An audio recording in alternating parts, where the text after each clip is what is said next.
Trafficking. There are two kinds of trafficking: sex trafficking and labor trafficking. Both types of trafficking are done with force, fraud, and coercion. And those who are trafficked receive nothing from this. It is the traffickers who make the money, and the traffickers who force them to do these acts or force them into labor. There are at least 100,000 to 300,000 children in the U.S. who are trafficked every year. And this is a 2010 statistic, so this is pretty recent. It is a $32 billion industry. And so traffickers are making a lot of money off of these acts. I have met 3 women who have been trafficked. One of them was trafficked when she was in high school.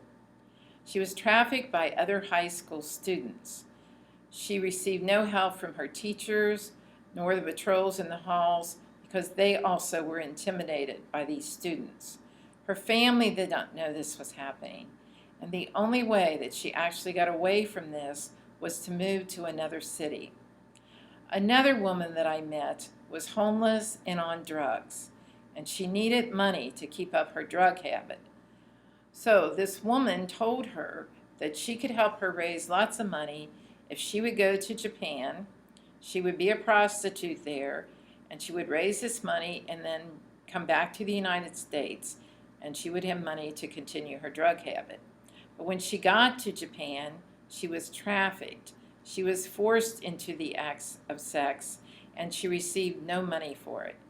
She was fortunate, though, that someone took a liking to her and helped her back to the United States, because she found out later that all the other young women who had been sent by this trafficker had never returned. A third person that I met had been sold to the traffickers by her mother in order to pay a drug debt. The young woman ran away from these traffickers and back to her mother, but her mother gave them back to the traffickers, and that was the first she knew that it was her mother who had actually sold her. So years later, she's telling her story, and she's very much affected by this. Another thing that I have learned about is an organization called Truckers Against Trafficking. That young women are taken to truck stops, and the traffickers let them get out of the car, and they are to walk up to the truckers and ask them if they would like their services. Some of the truckers who have been approached find this act horrendous and now have started this organization and are trying to get all the truckers to be against trafficking. The other place that sex trafficking happens, especially, is during sports events, and especially during the Super Bowl.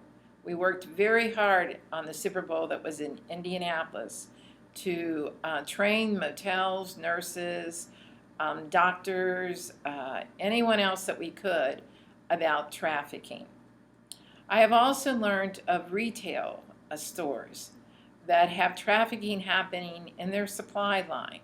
I learned especially about one who did nothing about it once they were told. And from then on, I stopped shopping at this store. It was my way of telling them that I was not going to put up with this trafficking that was happening.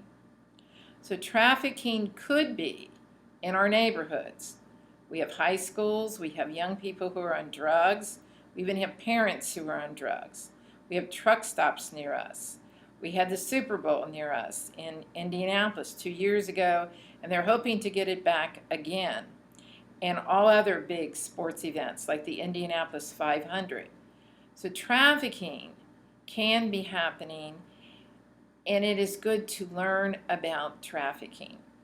If you come to the workshop that I will be giving on trafficking, I will give you some red flags to look for to perhaps see if trafficking is happening in your neighborhood. Thank you.